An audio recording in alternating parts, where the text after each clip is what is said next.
Hey, what's going on, guys? Welcome to the 3000 days Minecraft survival world tour. The last 1000 days have been very chaotic, so let's just get right into it and show you everything I've built from day 0 to day 3000. So as you can see here, we're in the spawn area and we have all the barrels for when I gave free items to all the new players and stuff.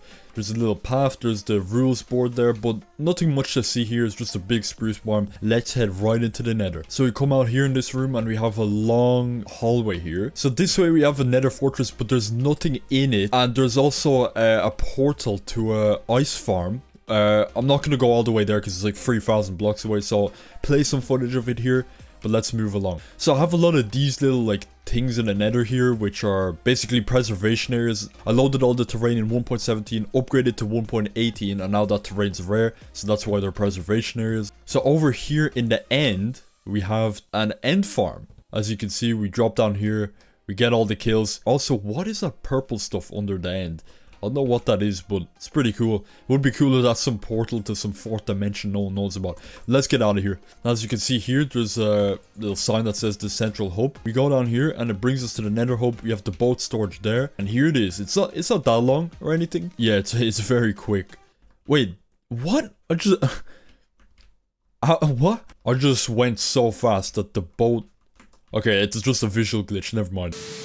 Now, if we go like 600 blocks in this direction, it leads us straight to the Guardian Farm and some other preservation areas, but nothing that important there. Let's just go on ahead here. So, ignoring that massive skyscraper in the background, let's just go around this little Halloween trail, which I made really long ago, actually. So, this is a piece of history. Now, over here, we have my old desert base. This is when I first moved to this desert, so this is pretty cool. We have the mines here, and we have my old storage system, which was in an abandoned desert temple. Obviously, it's been stripped out now because I've moved since, and I've had a villager trapped under here for thousands of days, but let's just ignore that. Now, let's leave the desert and get to the town that started it all. So obviously right next to it we have a village here. I have a pretty decent population going up in here. Now if we go through here we get to Manogia town, and as you can see we can go in here. There's a watchtower, but I think that'll spoil everything, so I won't go up there for now. So here we have a bamboo store that's not yet open. Here we have a redstone store that's not yet open.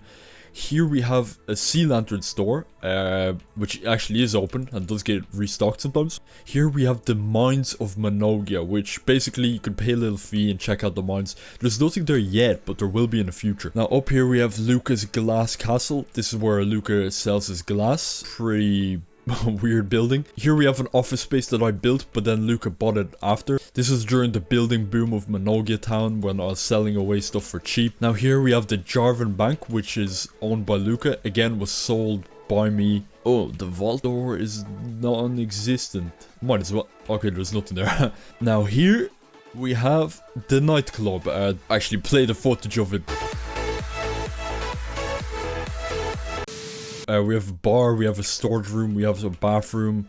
That's basically it there. Here we have Manogian postals. This will be a postal service in the future. We have a like soon to be store here, but nothing in here yet. Now here we have 505 Avenue. We have Luca's smelting room, it seems there. These are his storage buildings. He bought this one and that one. It's basically a housing estate, and soon enough these walls will be demolished and it'll be combined with the village. Also, if you're wondering where to park, it's right here. We have an Irish gold storage building. I don't know why Irish was in there, but yeah, this will be a place to store your gold in the future, sort of like a vault. Now we have an abandoned building here. Don't know what the use for this will be. We have... This used to be a shulker storage building, but now I sold it to Luca, and it's now named Cobble Wobble, which is a cobblestone brand. We have a little horse stable here, and we have my base that I've used forever. It has the 1000 day trophy in it. It has like a planning room, a smelting room. If we go inside, we have all my utilities here. We have an enchanting room, and upstairs we have some villagers to trade with, as you can see. They're on bed. I'm not, because I have to do the tour. Here we have a control center for plains biomes. Oh my god, I thought that was a creeper. We put all the resources in here if we want to like terraform a village or something, and then use it later on. Also, this is a rare item. This is not in 1.18 anymore. Not item, but basically you can't place a drip leaf on a sticky piston anymore. So I got that while it was possible, and now it's not possible. Here I have like a sort of food shop, but yeah, it does not much in it. Now, when I moved from the desert temple, I moved into here. This was my storage system for a while, but now I've sold it off. So I have the Nether hub, I have a seed store, I have a potion store, a bread store. Now let's go in here. So we have a sort of barnyard here. It has an attic full of dirt. I actually never placed that, so I don't know why that's there. Here we have the military base, but I should probably get out of here before I blow it up. So let's go. Here I have a public sugarcane building, free sugarcane for everyone. Here I have a smelting room I used at some point, but this building will probably never be used again. Here I have a vegetation project, you know, more greenery. We got a future plant store here. This building is for storing anything rare. And now we're in Lucaerville. This was named after Luca because he built basically most of this. This is some sort of potato store here. We have a... It was a restaurant, but now I've made it into a carrot and potato store. Here we have a bathroom, which... believe it or not, genuinely has a sewage system that leads out to that river. So this is the first place to experiment with sewage. Up there we have a watchtower and a little like campfire area, nothing important. Here's Luca's Woodies, which is Luca's wood store. We have another campfire here. We have the first ever house built here, which was built by me. Now here we have a church and it has like a few extra rooms around it, which you can buy for pretty cheap. Here is the church interior itself. It's pretty cool because you can like look up through there and stuff. Now in here we have like an altar which you could pray at, so you know, that's pretty cool decoration to the town. Now I bought this huge sort of farmhouse thing and it has 3 floors, so it's pretty cool. Of course it was built by Luca. Built by Luca again. I bought that. Built by Luca. I bought that. Everything here built by Luca. Another campfire which I bought as well. I basically own this whole area here. Now he owns this farm here, but doesn't seem to be operational at the moment. Here's Luca's house back when he lived here. This used to be his main area, obviously. Here we have a blacksmith building. Here we have what's going to be the central villager trading hub in the future. Empty. Actually, I bought this as well, believe it or not. And of course, you could probably guess the trend. It was built by Luca. And now, what is this? Okay, Catman's Deep Slate store. This is actually a pretty beneficial store, but yeah, Luca is keeping this store alive. Let's be real here. He bought a ton of it. I don't know what this is. I just genuinely don't know. Now here's a huge animal farm, or it's a sort of a place to buy animals. I bought it. As you can see, I was renovating it here, but the budget for this town just keeps dropping, so yeah, nothing was done to it. Now here was Catman's old house from here. A really nice building actually. I bought it. And on top of buying like 90% of these buildings, I also literally bought this territory because it used to have no owner. Here we have a cemetery which we genuinely believe is haunted because literally these trapdoors open like on their own sometimes. We come here and all of them are open and no one was here. Mental asylum. This is a pretty haunted place. I don't want to be here much longer.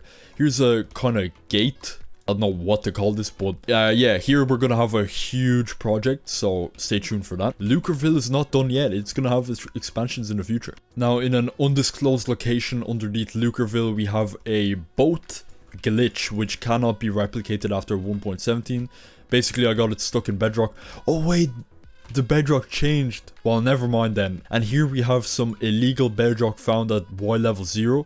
This should be at like -200 and it's not, so that's pretty cool. Now if I was to dig under here, there's a huge just void. It's like a chunk missing under it because of the glitch bedrock, so yeah, that's really cool. What the hell? Why is this so dark? Bruh. Now if we head down this unfinished road here, as you can see I have a bridge transportation system here because I was transporting some very rare mobs from the desert I showed you at the start. You might be able to see some of them now. So here we have a villager zombie holding a glow ink sack and a normal zombie. If you're wondering why that specific item, it's because they can't hold it after 1.17. We also have all of these, which are basically every single variation for glitch drip leaf. None of these can be replicated anymore. We also have a drowned with a glowing sack, and then here we have, I think, desert zombie or something. But yeah, as you can see, this is a nice plains biome. There's village here, another village somewhere over there. This will be transformed into a city somewhere in a few thousand days, so stay tuned for that. Over there we have the ruins of the server's first war. Some of you might know. Yep, Gargi's base, it's done. I don't think it's coming back. Honestly, Lucaerville is beautiful from above. I love how it looks. Now over here we have a film studio. This is where I filmed an intro to one of my videos. I don't know if that video is actually up on my channel, but we have a villager breeder here. Oh no, this is a villager trading hub. The breeder is in that building there. We have a store for every single dye in the game here. We have all the trophies for the world here, like day 2000. We have the most haunted building on the server here, where we tried to make a deal that didn't go well. We have a future bank here. And now let's continue along here. We have a rail store, and as you might be able to hear, well, basically there are a ton of villagers up here. Oh my. Yeah, there's a bit too much of them. Here we have my... Actually, yeah, this is my home at the moment. I never go here or anything, but this castle is my home. We have like a little port for it, or dock, I guess. I don't know what to call it. We have an AFK fish farm there, a little bridge here, some walls to defend me off. Obviously, this isn't the most aesthetic castle or anything, but I just wanted to build something here, you know? Like a compact castle would have looked good here. I think we have a villager in here. We have some of my horses. We have all my dogs. And we have these watchtowers up here. As you can see, pretty cool view here if we add more render distance. Next, if we head down to the Nether here, we have my gold farm, plus XP farm, plus every other farm. It's just a cool farm. Yeah, this is how I get all my levels, get all my gold, whatever. Yeah, it was hard to build. Don't want to go through that again. Now we are in the Jarvan Federation, which is Luca's country, and we have his capital here. We have the J block here standing at approximately 60 blocks tall. As you can see, we have a little reception area. We host political meetings there. We have a little restaurant here on the second floor. Third floor and up is basically just apartments like this. And then over in this apartment building, we have apartments which you can go into. As you can see, there's a bathtub here. We have like a bedroom here, and we have a sitting room here. Now up on top of J block, we actually have a penthouse. Forgot to point this out. We have a little balcony area here where we could watch over the edge. Now we're in Cadmonia City, which is basically bordering Lucas City. We have a McDonald's here, which is a really popular tourist destination. Now over here we have the K block. The name is basically a knockoff of the J block. We have all my turrets when I was going to declare war on him, but that's obviously outdated now. But yeah, everything up here is basically just empty like this. Except at the top we do actually have penthouses, so that's pretty cool. Wait, what's down here? Yeah, guys, moving on with the tour. Now if we head down here, we have Eternal Void. Not just messy. This was meant to be an axolotl farm to get a rare axolotl. Completely and utterly failed. Yeah, no, this did not work out. Now over in that direction, I have a little skeleton farm and a spider farm underground, but it's not that important, so let's just move along. And now we've arrived at the greatest city to ever be built. We're in New Minogia City, which of course is my city, if you haven't guessed by now. Incomplete store here, gonna sell fish. Got a huge sort of national park here, which interesting design, but this is what I built first before anything else. Here is another free public sugarcane building. Here we have the currency value charting center, which basically shows you the value of each ore. I don't think I'll be leaking this for now. We got gunpowder. I think that's explanatory. Oh yeah, we have the skeleton horses. God, this tour is taking forever. My brain does not actually function anymore. Yeah, we have the skeleton horses here, which Catman gave. I obviously took two, because why not? We have the stone store, which has a lot of stone, I guess you could say, yeah. We have this skyscraper, which is very special to me because all the metrics of the skyscraper are numbers that are special to me, and it has quite a lot of floors. It's exactly 100 blocks tall as well. So every floor is basically the same. They're all empty, but I'm planning on building restaurants, office spaces, housing, whatever in here. This will be a special building. It won't be cheap though to live here at all. I have the Nether portal here. This will have a concrete maker in it in the future, so yeah. Here I might build a little dock, but I don't know yet. Now over here I'm building a parking space. This will be a massive building. I don't know what it'll be for yet, but it's gonna take up this entire area. But anyway guys, that's gonna have to do for today. This was the tour for 3000 Minecraft days. If you guys enjoyed, make sure to like, subscribe, comment down below on what you want to see next in any videos, or what you want to see next in the world and whatever. And also I am working on the 4000 days episode now, which will be coming shortly, and yeah, what do I say? Smash like, yeah.